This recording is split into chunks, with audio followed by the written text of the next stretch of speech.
Hello everyone, welcome back to the RBT Security YouTube channel. This is part 4 of our Kubernetes penetration testing series.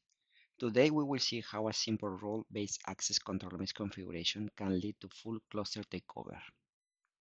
Abusing misconfigurations in role-based access control is a common way threat actors compromise Kubernetes environments. By the end of this video, you will understand how attackers can gain full control of the Kubernetes master node and how to identify these weaknesses in your own cluster. Before get into it, if you are finding our content helpful, please subscribe for more real-world attack walkthroughs and join to our practical hacking learning community.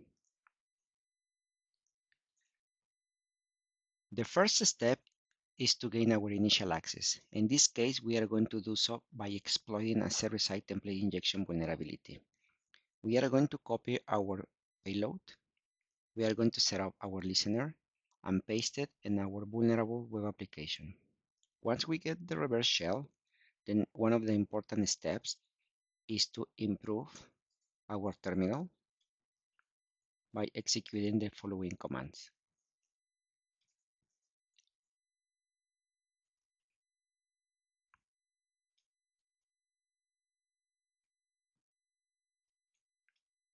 Wonderful. It looks like we got an improved shell.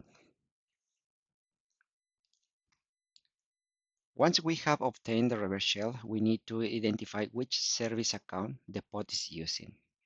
We can do that by testing the permissions.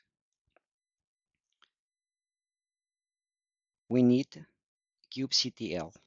If kubectl is not present, we can transfer it from our Kali machine.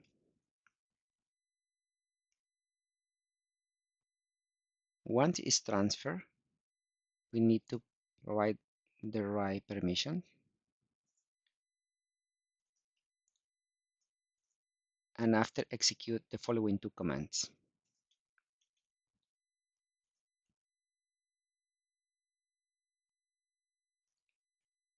Since we are seeing the word yes, this is usually a strong sign that we have got elevated access, possibly even cluster admin.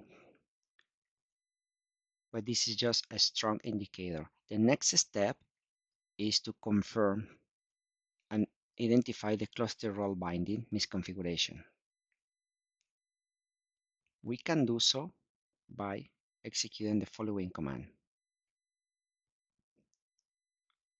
We need to identify the cluster role binding.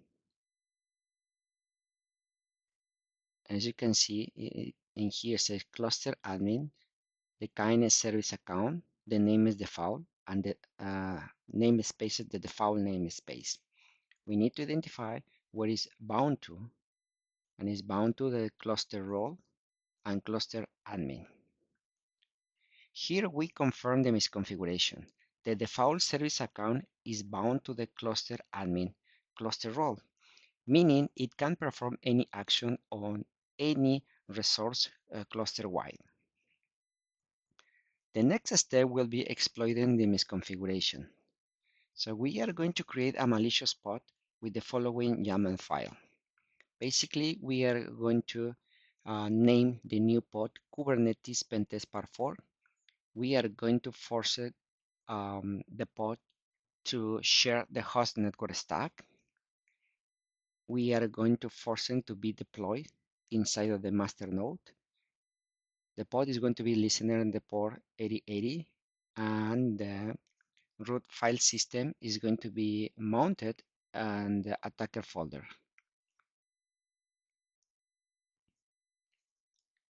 I am going to transfer this YAML file from my Kali machine.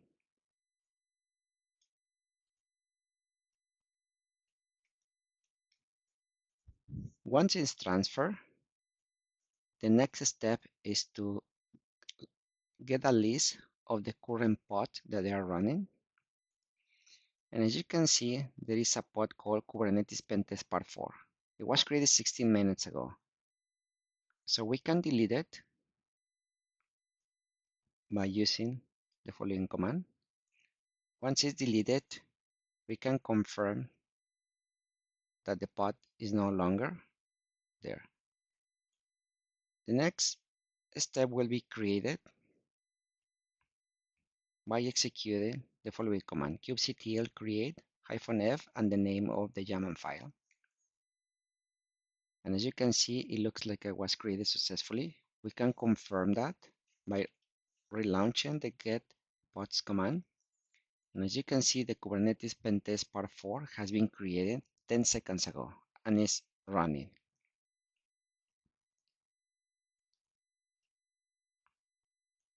The next step will be to confirm our access to our new malicious pod.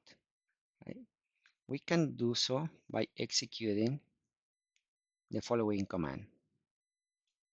Once inside of the pod, we can execute the ID and the who am I command just to see who we are and what type of privilege do we have. So, and as you can see, we are root. The next step will be confirming that the master node has been compromised. We are going to execute the following command to get the IP of the master node. And as you can see on the right side at the bottom, I am logging in the master node, and we are going to execute the same command just to confirm if the IP of the master node match with the one with our new malicious pod.